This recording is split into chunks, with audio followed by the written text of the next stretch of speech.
प्यारे विद्यार्थियों, आधुनिक हिंदी कविता के विकास में हम अब तक द्विवेदी युग, राष्ट्रीय कविता और छायावाद पर चर्चा की है। इन चर्चाओं के बाद आपको हिंदी कविता के बारे में एक आइडिया ज़रूर लग गया होगा, लेकिन आधुनिक हिंदी कविता यहीं नहीं रुकी। जैसे कि हमने कहा था कि छायावादी कविता हिंदी कविता की श्रेष्ठतम उपलब्धि है, उसके बावजूद हिंदी कविता का विकास लंबे समय तक हुआ और आज भी हिंदी कविता अपने पूरे जोश खरोश के साथ चल रही है, नए नए रूपों के साथ, नई चेतना के साथ। हमने पिछले व्याख्यान में बताया था कि छायावादी कविता का अवसान 1936 के आसपास होना शुरू होता है, क्योंकि उसी समय पंत की युगांत कविता सामने आती है, जिसमें वो स्पष्ट उल्लेख करते हैं कि नई चेतना को कविता में स्थान मिलना चाहिए। समय बदल चुका है, समय बदल रहा है, तो नई सोच को और बदलावों को साहित्य में, विशेषकर कविता में स्थान मिलना ही चाहिए। लेकिन इससे भी ज़रूरी है तत्कालीन परिस्थितियाँ, जो किसी भी काव्यधारा के उत्स के लिए महत्वपूर्ण होती हैं। हमने छायावादी कविता और द्विवेदी युग की कविता के परिप्रेक्ष्य में यह बात स्पष्ट की थी। प्रगतिवाद में भी तत्कालीन परिस्थितियों का बड़ा योगदान है। आपको ध्यान होगा कि यह समय वह है जब हमारा राष्ट्रीय आंदोलन, हमारी स्वतंत्रता का आंदोलन अपने पूरे चरम पर है। 1930 से 1934 तक सविनय अवज्ञा आंदोलन गांधी जी के नेतृत्व में चला। सफलता और असफलता दोनों ही उसमें थी।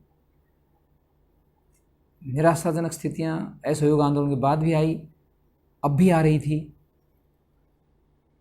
क्योंकि पूरे देश में एक ऐसी मानसिक स्थिति बनी हुई थी कि कैसे भी हो अंग्रेज़ों को भारत से बाहर करना है, और इसके लिए हमें कोई भी कुर्बानी देनी पड़े हम ज़रूर देंगे।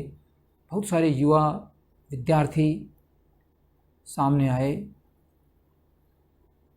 जो लोग गांधीवादी तरीकों में या तरीकों से नाखुश थे, वे लोग धीरे धीरे अलग भी हो रहे थे, और युवाओं का एक नया ही संगठन बन गया था, जो क्रांति का समर्थक था, जो चाहता था कि अहिंसा से काम नहीं चलेगा।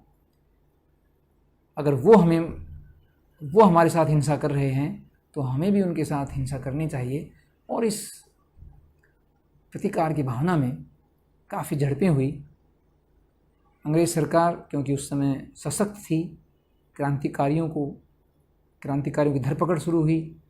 उनमें से भगत सिंह, राजगुरु और सुखदेव की फांसी आप सबको याद होगी, जिसने पूरे देश को हिला दिया था। उस समय कांग्रेस का जो रुख था, एक तरह से जो उनका इसकी तरफ जो प्रतिक्रिया थी, वो उस तरह की नहीं थी जैसा कि देशवासी चाहते थे। लोगों में आज भी ये बात है कि गांधी जी चाहते तो वो फांसी स्थगित हो सकती थी, रुक सकती थी, या किसी और सज़ा में बदल सकती थी, लेकिन ऐसा नहीं हुआ। तो गांधी जी के तरीक़ों से भी लोगों में निराशा फैल रही थी। उस निराशा के दौर में कुछ लोग अलग रास्ता तलाश रहे थे, जैसा कि मैंने बताया, क्रांतिकारी लोग थे। लेकिन अब वैसी मान्यता नहीं रही गांधी जी के सिद्धांतों की जैसी कि 20 के दशक में थी। तो एक आक्रोश अलग तरह का पनप रहा था। तरह तरह के आंदोलन पूरे देश से आ रहे थे, जैसे किसान आंदोलन थे, श्रमिकों के आंदोलन थे, युवाओं के आंदोलन थे, और सबसे बड़ी बात थी कि महिलाएं इस आंदोलन में और अधिक सक्रिय रूप से भाग लेने लगी थी। राष्ट्रीय आंदोलन में इन सब की भागीदारी से इसको एक नया रूप मिला। सुभाष चंद्र बोस और जवाहरलाल नेहरू जैसे युवा नेतृत्व कांग्रेस में रहते हुए गांधी जी के सिद्धांतों के साथ चलते हुए भी उनसे सहमत नहीं हो रहे थे। तो यह सब कशमकश कांग्रेस पार्टी में भी थी और देशवासियों के भीतर भी थी। हमारे सत्याग्रह आंदोलन गांधी जी के अपने तरीके से चल ही रहे थे, लगातार ब्रिटिश सरकार पर दबाव बन रहा था, आंदोलन और अधिक व्यापक हो गया था, जगह जगह से आंदोलनों के समाचार आ रहे थे। पत्रकारिता इस समय और मुखर हो उठी थी। अंग्रेजी और हिंदी, उर्दू, इन सभी भाषाओं में पत्रिकाएँ छप रही थी और उनमें देशवासियों की ये आवाज़ लगातार प्रकाशित हो रही थी। तो एक तरह से कह सकते हैं कि आम जनता आंदोलन से पूरी तरह जुड़ चुकी थी। तो उस आम जनता की आवाज़ को, उस आम जनता की भावनाओं को साहित्य में कैसे रोका जा सकता था। 1936 तक आते आते यह इतनी मुखर हुई है चेतना कि कविता को अपना रास्ता बदलना पड़ा और उसने एक नई राह पकड़ी, जिसमें किसान थे, आम आदमी थे, श्रमिक थे, महिलाएं थी, अकाल थे, गरीबी थी, भूखमरी थी। ये सब परिस्थितियां हमारी उस कविता में सामने आ रही थी और इसका नाम, जैसा कि मैंने पहले बताया, प्रगतिवाद दिया गया। इसके अतिरिक्त अंतर्राष्ट्रीय स्तर पर भी कुछ ऐसी घटनाएं थी या कुछ ऐसा माहौल था जिससे प्रगतिवाद को बड़ी प्रेरणा मिली, इसको अस्तित्व में आने में बड़ा सहारा मिला। पूंजीवाद, साम्राज्यवाद एक तरफ और उसके विरोध में साम्यवादी ताकतें एक तरफ। साम्यवादी ताकतें वास्तव में मार्क्स के सिद्धांतों का अनुकरण करती थी। उनके सिद्धांतों पर ही उन्होंने आम आदमी की सत्ता में भागीदारी, आम आदमी में बराबर बंटवारा, यानी कि एक तरह से समाजवाद की जो धारणा थी वो साम्यवादी ताकतों के जरिए सामने आ रही थी और उसमें मुख्यतः किसान और मजदूर भाग ले रहे थे। तो ये टकराहट विश्व स्तर पर हो रही थी और आपको ध्यान होगा कि 1939 में द्वितीय विश्व युद्ध भी छिड़ा और उसकी जो दो ध्रुव थे वो साम्यवादी शक्तियाँ और पूंजीवादी और साम्राज्यवादी शक्तियाँ ही थी। हम कह सकते हैं कि साम्यवादी शक्तियों का नेतृत्व रूस कर रहे थे और कुछ ईस्ट यूरोपियन कंट्रीज़ थे। तो इस तरह से अंतर्राष्ट्रीय स्तर पर भी जो किसान और मजदूरों के जो आंदोलन थे साम्यवाद के रूप में, हम राजनीतिक रूप से कह सकते हैं कि मार्क्सवाद के सिद्धांतों से प्रभावित जो आंदोलन था वो साम्यवाद था, जो एक व्यवस्था थी वो साम्यवाद की थी और उसी से प्रभावित होकर साहित्य में उसका रूपांतरण हम कह सकते हैं कि प्रगतिवाद है। तो अगर स्पष्ट शब्दों में, साफ शब्दों में और संक्षिप्त शब्दों में कहा जाए तो प्रगतिवाद साहित्य में मार्क्सवादी सिद्धांतों के परिप्रेक्ष्य में रचा गया साहित्य है। तो मैं कहना ही चाह रहा हूँ कि मार्क्सवादी सिद्धांतों का इसमें बड़ी भूमिका है। क्यों है? क्योंकि आम जनता की भागीदारी हमारे देश में तो हो रही थी और जगह भी हो रही थी। तो विश्व परिदृश्य और हमारा अपना परिदृश्य जिसमें राष्ट्रीय आंदोलन मुख्य है, वो दोनों मिलकर ऐसी पृष्ठभूमि तैयार कर रहे थे जिससे कि प्रगतिवाद उदय हुआ। कविता में इस आंदोलन का नाम हमने प्रगतिवाद दिया है। तो इसकी जो मुख्य थीम थी कि किसान, मजदूर और महिलाएं खासकर, उनकी बात आनी चाहिए, वास्तविक स्थिति आनी चाहिए। एक बात और मैं यहाँ कहना चाहूँगा कि जो समाजवाद की जो मैंने बात की थी वो समाजवादी चेतना वास्तव में क्या थी कि आम आदमी की भावनाएं, जो उसकी वास्तविक स्थिति है, जिन कठिन परिस्थितियों में वह संघर्ष कर रहा है, गरीबी का दंश वह झेल रहा है, उसके लिए सरकारें, पूंजीवादी ताकतें, साम्राज्यवादी शक्तियाँ कुछ नहीं कर रही हैं। वो केवल अपना हित देख रही हैं और इनका शोषण कर रही हैं। तो जो शोषण की बात है वो प्रगतिवाद का मुख्य स्वर था, साम्यवाद का भी मुख्य स्वर था। इस शोषण से मुक्ति के लिए प्रगतिवाद सामने आया। कविता में यह स्वर और अधिक मुखर हुआ। हमारे मजदूरों का और किसानों का संघर्ष इसमें व्यक्त हुआ। उस समय देश में अकाल और भूखमरी की स्थितियां थी, गरीबी थी। एक तरफ पूंजीपति लोग थे जो पूरी विलासिता के साधन जिनके पास थे, और एक तरफ बहुत सारे लोग ऐसे थे जिनको 2 समय की रोटी भी नहीं मिल पा रही थी। एक तरह से भूखमरी व्याप्त थी। अकाल में लोगों की कोई सुनवाई नहीं हो रही थी, शिक्षा का कोई प्रबंध नहीं था, मज़दूरों को भी उतना पारिश्रमिक नहीं दिया जा रहा था जितने के वो हकदार थे, जितनी वो मेहनत कर रहे थे। तो एक तरह से यह एक पूरा परिदृश्य बन गया, प्रगतिवाद ने उसको वाणी दी। यह बात अलग है कि मार्क्सवादी सिद्धांतों का उसमें समावेश हुआ, कुछ कविताओं में उसका प्रचार प्रसार भी देखने को मिला, जिसकी आलोचना बाद में हुई भी, और शायद उसी प्रचार प्रसार के कारण ही एक राजनीतिक प्रतिबद्धता के चलते उसका अवसान भी जल्दी ही हो गया। लेकिन जो आवाज़ प्रगतिवाद ने दी उसकी बड़ी आवश्यकता थी। मैं कहता हूँ कि यह आवाज़ भारतेंदु युग से ही सुनाई देती है, लेकिन उस समय इसके लिए उस तरह का वातावरण तैयार नहीं था। द्विवेदी युग में भी इसके स्वर हैं, लेकिन वो बड़े गौण रूप में हैं। छायावादी कविता रोमानी भावुकता की कविता थी, कल्पनाशीलता थी, मानवीय उदात्त भावों की वो करते थे, बड़ी कल्पना थी उसमें। एक तरह से कह सकते हैं कि 1936 तक आते आते छायावाद में कल्पनाशीलता इतनी बढ़ गई कि उसको उसकी वायवी जो थी कि वो पकड़ में ही नहीं आती, किस लोक की बात करते हैं छायावादी कविता, यह इनका आरोप था प्रगतिवादियों का। तो जो उसके बारे में ये कहा भी जाता है कि छायावाद जनजीवन से दूर हो गई थी छायावादी कविता। तो जो जनजीवन से दूर हो गया उसे क्यों अपनाया जाए, तो यह भी एक प्रतिक्रिया रही प्रगतिवाद में छायावाद के प्रति। तो इस तरह से प्रगतिवादी आंदोलन कविता में सामने आता है। पंत और निराला इनके अग्रदूत बनकर आते हैं। सबसे पहले इन्होंने ही ये बीड़ा उठाया, छायावाद से दोनों अलग हुए। निराला की वो कविताएं आपको ध्यान होंगी, भिक्षुक, तोड़ती पत्थर, इलाहाबाद के पथ पर वह तोड़ती पत्थर, आपको पंक्तियां ध्यान होंगी।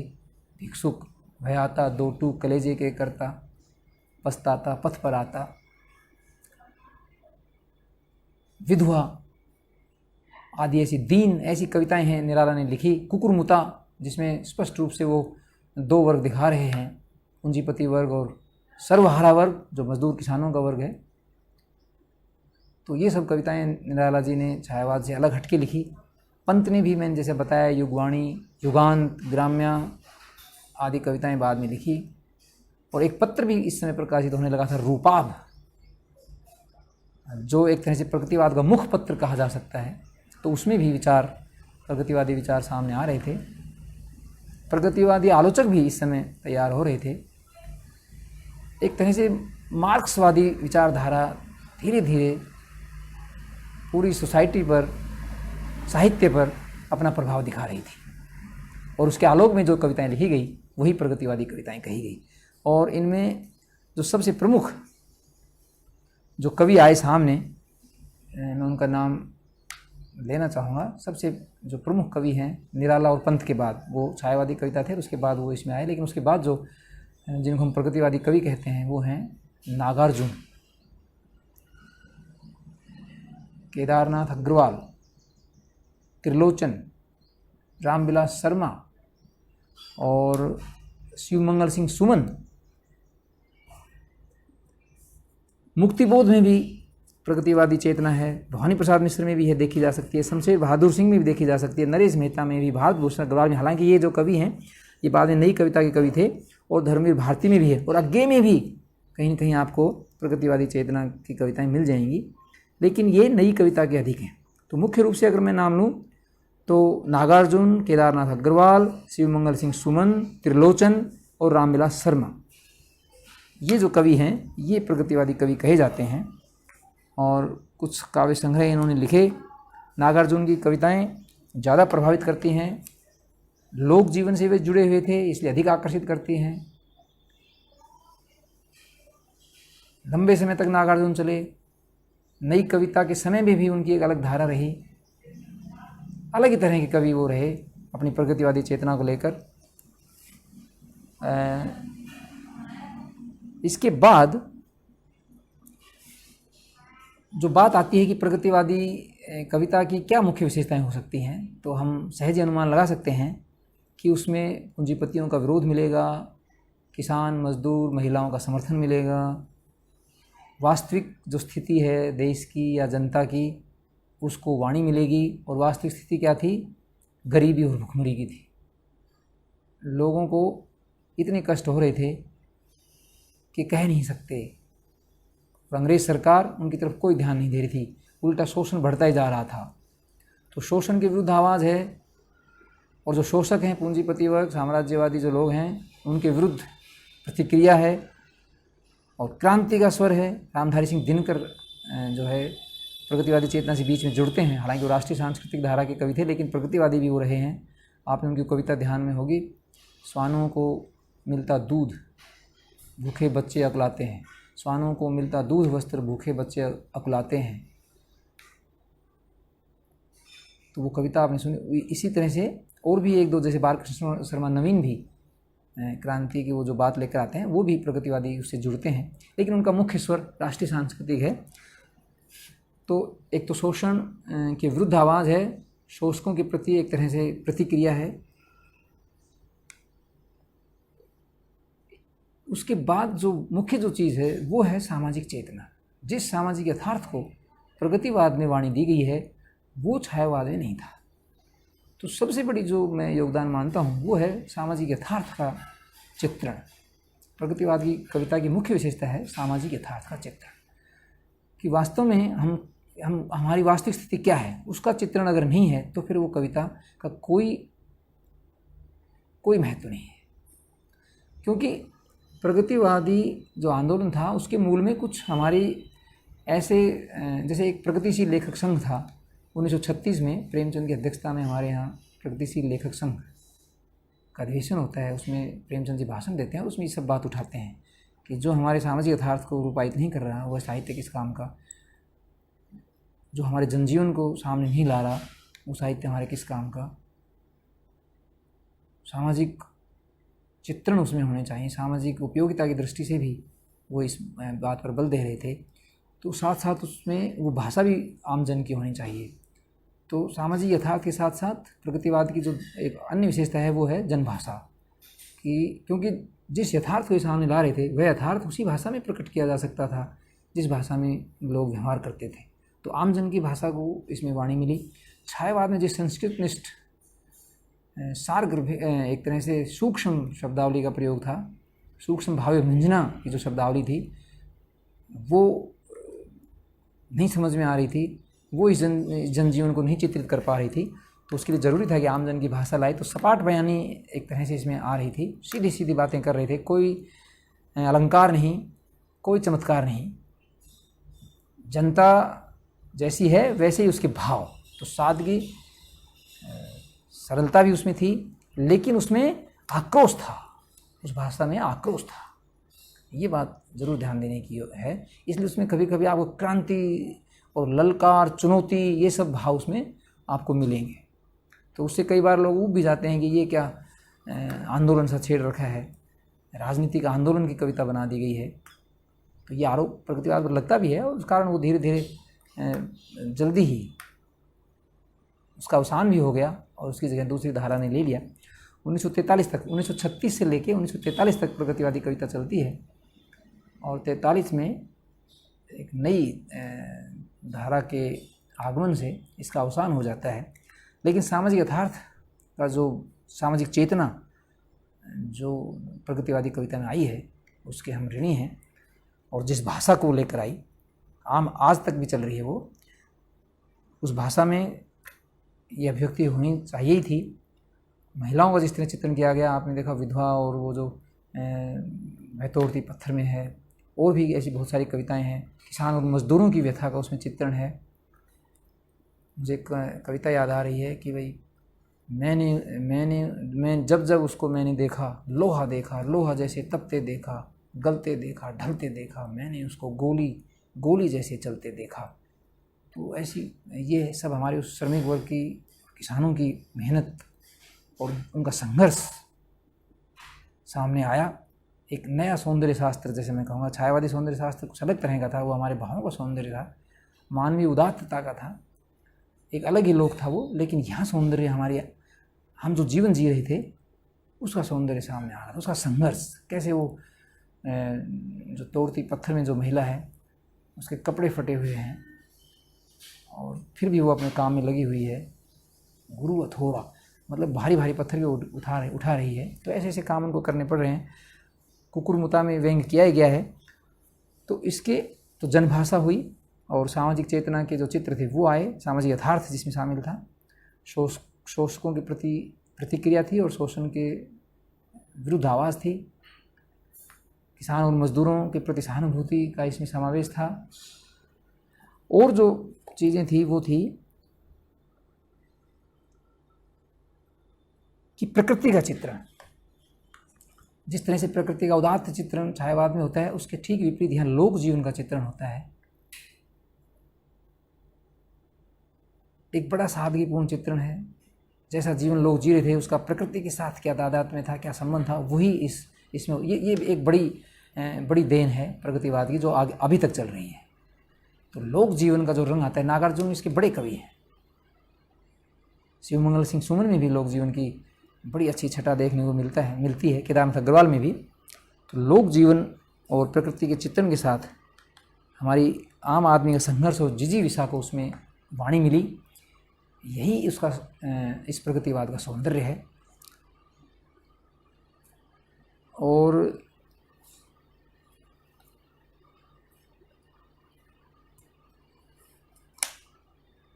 जैसा कि मैंने बताया कि 1936 में प्रगतिशील लेखक संघ, भारतीय प्रगतिशील लेखक संघ का अधिवेशन होता है और प्रेमचंद उसके सभापति होते हैं। उससे पूर्व 1 साल पहले सज्जाद जहीर और मुल्कराज आनंद के प्रयत्नों से प्रोग्रेसिव राइटर्स एसोसिएशन बनती है। पेरिस में उसका सम्मेलन होता है। E.M. फॉर्स्टर एक विदेशी लेखक हैं, विद्वान हैं, उनके सभापतित्व में हुआ था। तो ये भी कुछ प्रगतिवाद में वैचारिक इनका भी योगदान है। तो एक तरह से विचार की कविता हमारे सामने आती है। लेकिन जब विचार ज़्यादा हो जाता है तो फिर कविता अपना लालित्य खो देती है। द्विवेदी युग की कविता के साथ भी यही हुआ और प्रगतिवादी कविता के साथ भी यही हुआ कि विचार जब प्रधान हो गया, भाव गौण हो गए, तो फिर वो कविता आगे नहीं चल सकती। प्रगतिवादी कविता के साथ भी ऐसा ही हुआ। जैसे जैसे विचार प्रधान होता गया, और कह सकते हैं कि मार्क्सवादी विचार प्रधान होते गए, एक तरह से राजनीतिक बयानबाजी होने लगी कविता में, तो यह कविता मुख्य धारा से हट गई और एक नई काव्य धारा ने इसका स्थान ले लिया, जिसको हम प्रयोगवाद और नई कविता के नाम से जानते हैं। कुछ कवि जो प्रगतिवाद में थे, जैसे मैंने बताया, गेय, शमशेर बहादुर सिंह, भारतभूषण अग्रवाल, नरेश मेहता, जो गौण थे, भवानी प्रसाद मिश्र, मुक्तिबोध, अज्ञे, ये सब नई कविता के बड़े कवि माने गए। नई कविता में इन्होंने अपना पूरा योगदान दिया। ये उसी के प्रमुख कवि माने जाते हैं। तो एक तरह से जनजीवन का एक नया सौंदर्य लेते हुए, किसान, मजदूर, महिलाओं, जो वंचित वर्ग है, उसके सौंदर्य शास्त्र को सामने रखते हुए ये कविता आगे बढ़ी। प्रगतिवाद का समय 7 वर्ष का ही रहा, 1936 से 1943। उसके बाद ये दौर एक अलग रूप में प्रयोगवाद और फिर नई कविता में रूपांतरित हो गया। कह सकते हैं कि नई कविता एक बड़ी उपलब्धि है हिंदी कविता के विकास में, एक नया पड़ाव है। तो उसकी हम अगले व्याख्यान में चर्चा करेंगे, प्रयोगवाद और नई कविता की। आज बस इतना ही। धन्यवाद।